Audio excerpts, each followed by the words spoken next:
Welcome back, loyal fight fans and fanettes, to boxing. Eat that shit up. I am your humble host, Tummy Tom O'Neill, the human body snatcher. You already know what's up. Hit that thumbs up button for us. Please hit that subscribe button for us.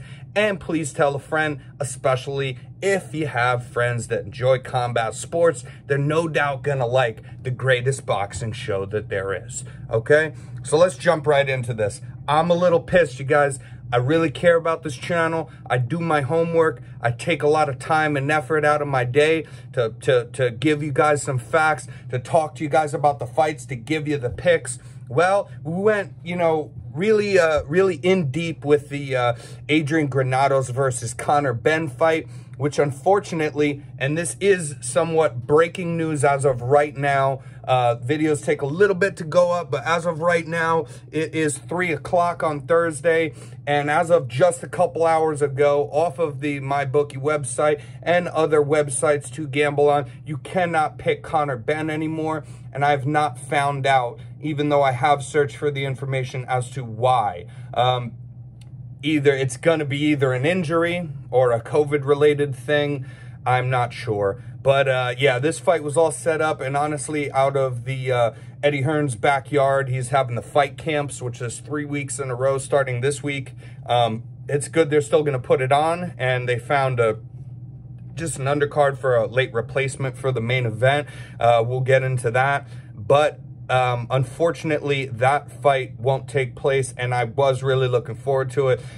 And there is other good fights coming up on Fight Camp where Eddie Hearn literally, does it out of the backyard of his mansion in England, which is pretty cool, and it's just a really cool venue. I'm going to enjoy it nonetheless. There are other good fights, but this personally was going to be my favorite out of the 3 weeks in a row of Fight Camp. So that is unfortunate. I had a lot of Adrian Granados facts to throw at you guys, but either way, we were going to pick Conor Benn. He is off of the parlay. This is another thing is, I had Sam Alvey to lose, which I forget, he was, not a favorite. He was supposed to lose that fight, but again, that would have been a great part of a parlay that seemed very safe. He is as well off for some reason now. That fight is not happening.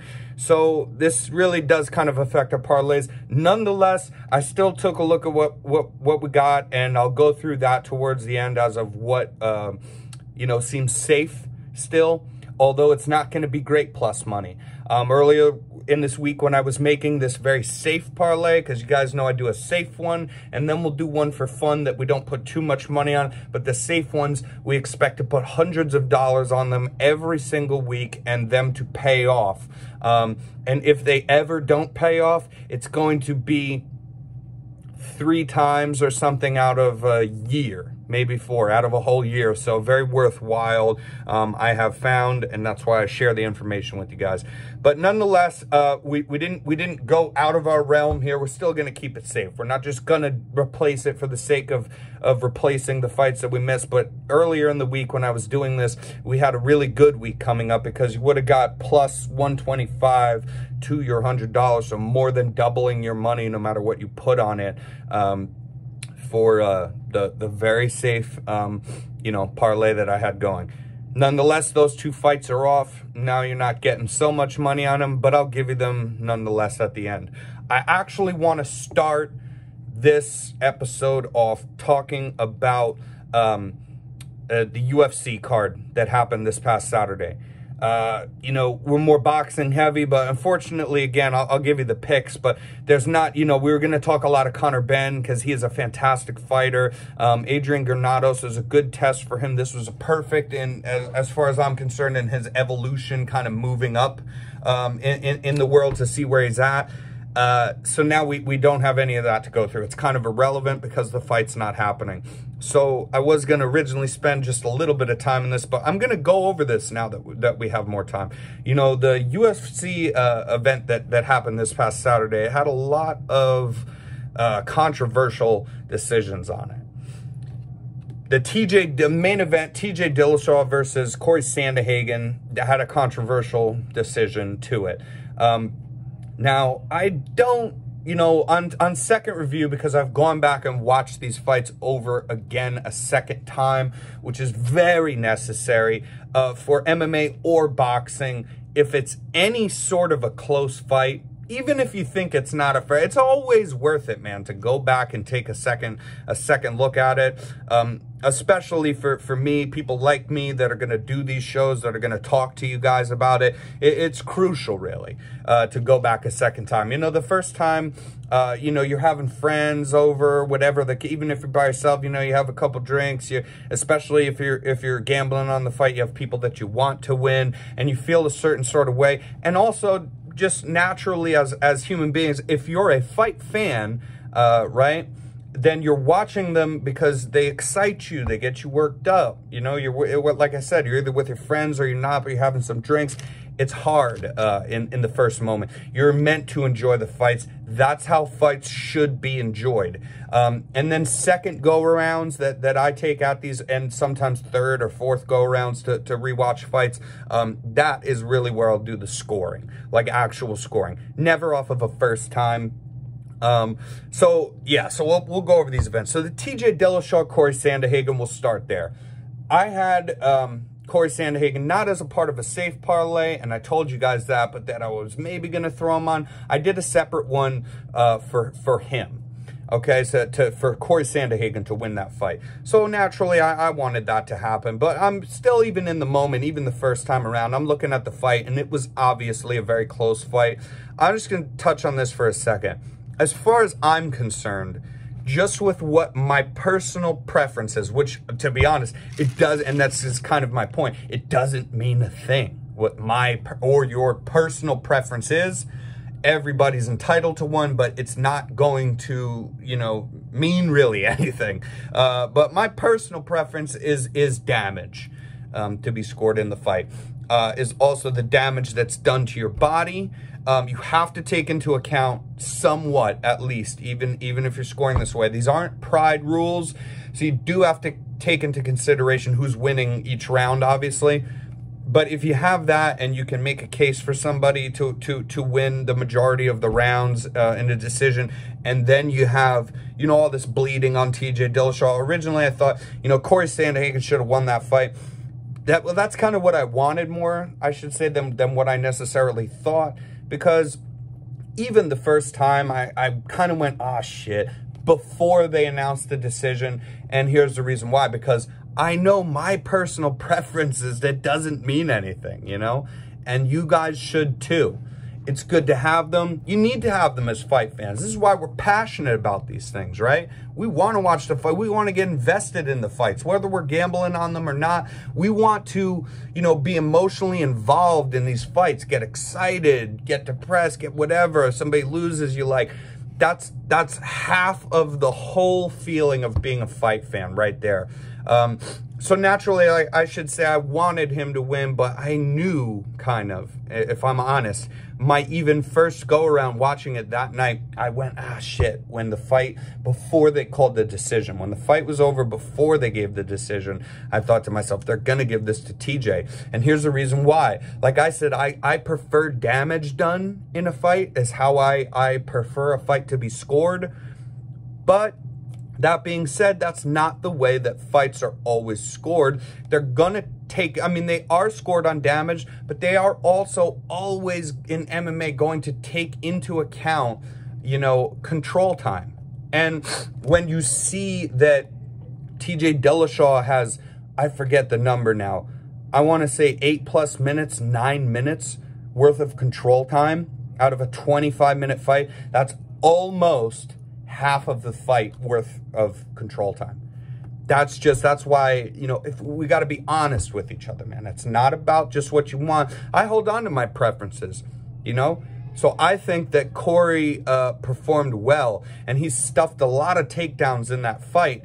But you have to take into, I think it's a little stupid when you have control time that it's not, you're not doing submission attempts, you're not doing ground and pound, right? You're not landing shots from there, but you're just kind of holding someone against the fence.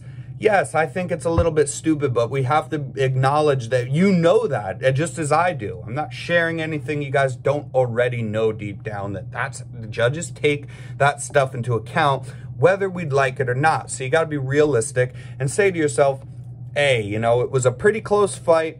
I would give the striking advantage to Corey Sanderhagen, but even though he cut TJ, you know, it's just like after he cut him, you know, whenever I think it was right off the first round, you know, as soon as the second round came out, to the third, to the fourth, to the fifth, you know, that nasty cut that they actually called the doctor in for originally to take a look at if they were going to stop the fight or not, just got better over time. He wasn't getting hit there anymore. So TJ did do a very good job defensively, and also whoever TJ's cut man is, man, shout out to that guy.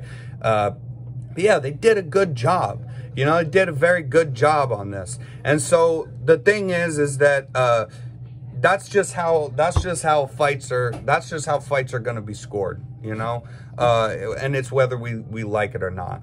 But yeah, so I knew that, you know, right before. I got people trying to interrupt me in here in my little boxing office I got going on. But yeah, so we have to be honest with ourselves. We already knew that's the way that it was going to go. So yeah, I do think that TJ deserved to win that fight because that's just the way that it is. That's how it's scored, and just be realistic about it is all.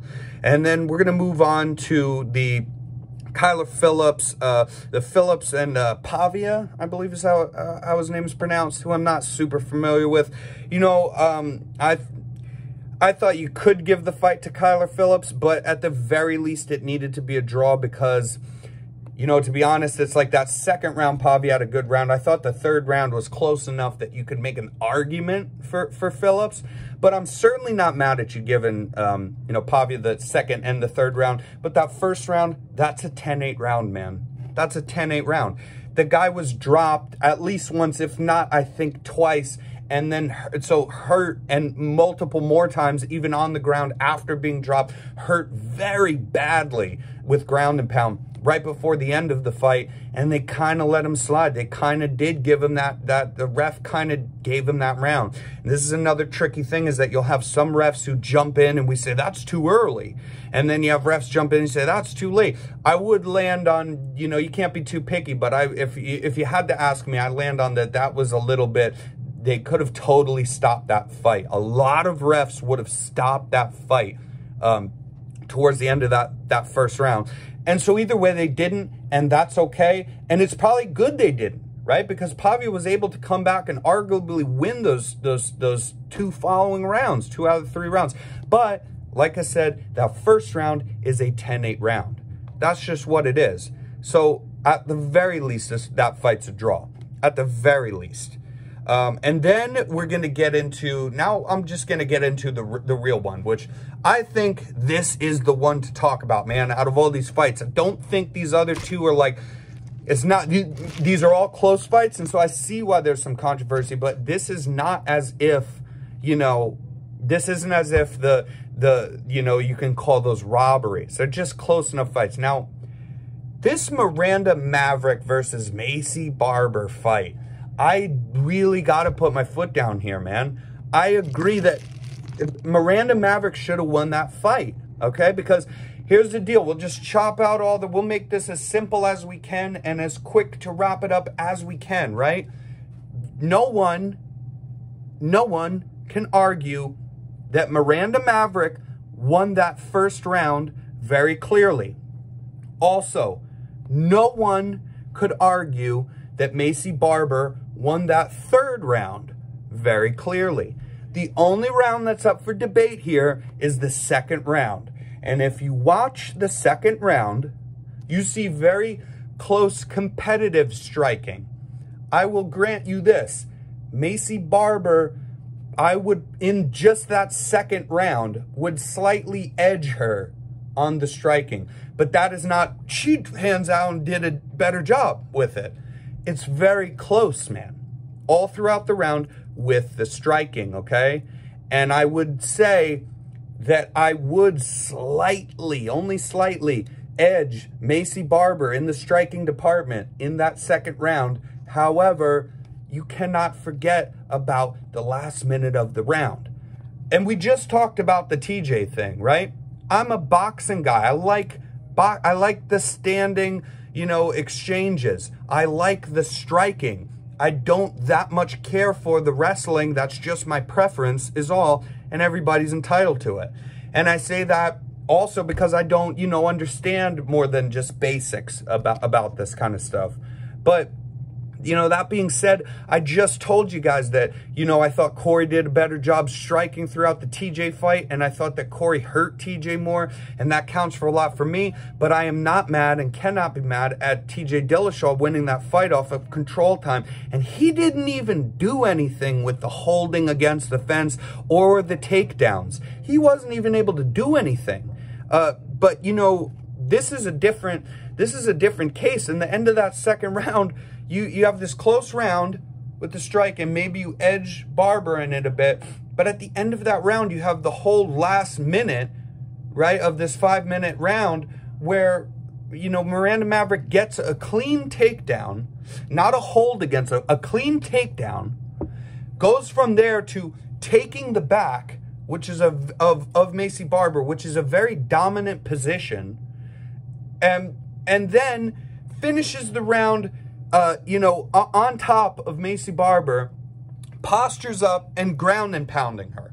All these things count. This isn't even in the same realm of, oh, holding on to somebody. She's doing things but she's moving position. She got a clean takedown, not holding someone there, a clean takedown off of her feet, advanced positions to a much more dominant position, which was the back. Granted, she couldn't do much with this to get a submission attempt or anything like that going, and then is able to still switch positions to top control and postures up and ends it ground and pounding.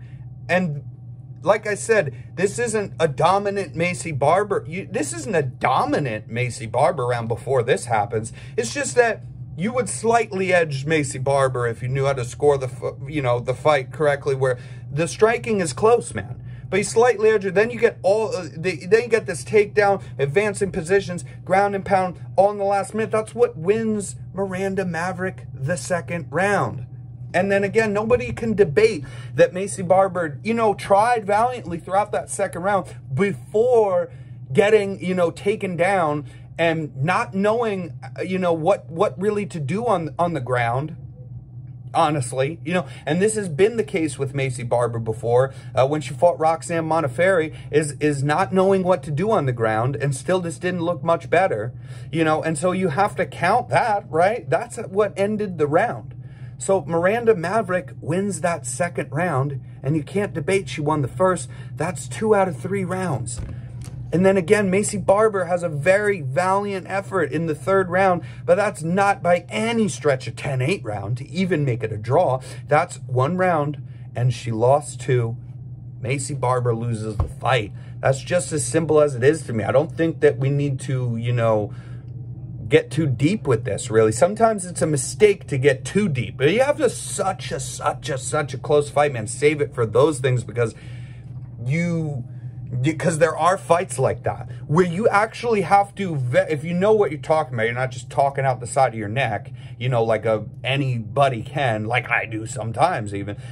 If you're really trying to score, you know, there are fights that you can wait for, man, that are so worth it to really nitpick these things. I don't think this is one of them. I think we're shooting ourselves in the foot, over-analyzing this thing too much. I think it was pretty easy to score. And so that's the real one that I don't agree with. But, you know, also it's like the fact that, so like I said, I'll kind of defend the other two. But, you know, even though the Pavia one should have been a draw, because that first round was a 10-8 round. That's it. That should have at least been a draw. And one judge had it that way, and shout out to him. I think he scored that fight right. But, you know, either way, it's like you had this Maycee Barber, Miranda Maverick one, then, you know, again, the TJ Corey one wasn't, you know, all that debatable really to me. I mean, it was a close fight, but either way, it wasn't that crazy. And, you know, but still you have 3 of these things in a row, not on the same card, but in a row, just really is going to lead to this kind of, you know, backlash online and people, you know, not agreeing with, not liking to see this. when you have an event, and we're at this point, you know, and especially as a boxing fan, man, listen, I'm used to the judges messing things up. And then they do it sometimes in MMA. And I think even MMA fans that don't even watch boxing at all are even kind of getting slowly used to MMA even messing up, you know, judges messing up here and there. But 3 in a row kind of that are close, that you get these debatable, this is bound to happen. But anyways, that's my rant on that. Let's move on, and we'll talk about the picks. We'll talk about the picks that I'm giving, okay? So, you guys know I always do a very safe parlay, right? We do a safe one, and then we do one that's a little more dicey. I don't want to say dicey like it's dangerous, but we're not putting hundreds of dollars on it. Now, I'll give you my safe one. As I talked about earlier in the week, when we had the Conor benn fight to attach to this, and we had Sam Alvey losing in his fight to attach to this, we had plus $125 to your $100, which would more than double your money up. And then you have this, you know, then you have this in the boxing. Still, we got Anthony Fowler minus 1,500, Joey Spencer minus 3,000, Michael Polite Coffee minus 1,800. And as you see, the Conor benn is now off of there, or if you can see. Anyways, that's for the boxing side. So you would go to boxing and put in Anthony Fowler to win, Joey Spencer to win, Michael Polite Coffee to win. Then on the MMA side, we're just going to do 2 Bellator fights. So not UFC, but you go to MMA, and then you go to the Bellator fights, and we're going to put in Usman Nurmagomedov, who is Khabib Nurmagomedov's cousin, at minus 1,070, and Gadzi Ragadamov, I believe is how you say it, who is coming in at a minus 650. These are incredible odds for MMA. These aren't, you know, these are boxing odds that you'd get in MMA right now. So, like I said, we're not making the kind of plus money that we'd hope for, that I thought that this was going to be a very good week to attach, you know, some parlays together. But I'm still going to give you this one. This is the safe parlay, and you're going to get plus $46 off of your $100 for this. And then if you want a little more risk, you basically can do the same parlay and just attach Kanzu, who is the replacement for Conor benn fighting, to win over Leigh Wood at a minus 350, which is, I do believe that he'll win this. I'm not super familiar with his opponent, but Kanzu's a very good fighter, and I believe that the minus 350 odds, it's gonna work out very good.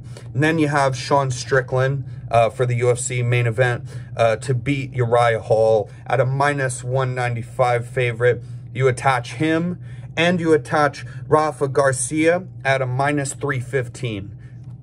You know, both those UFC fights. You would then, to the parlay I mentioned out of plus 46, you'd then get plus $276. This might be something that I'm going to end up doing, but we'll see.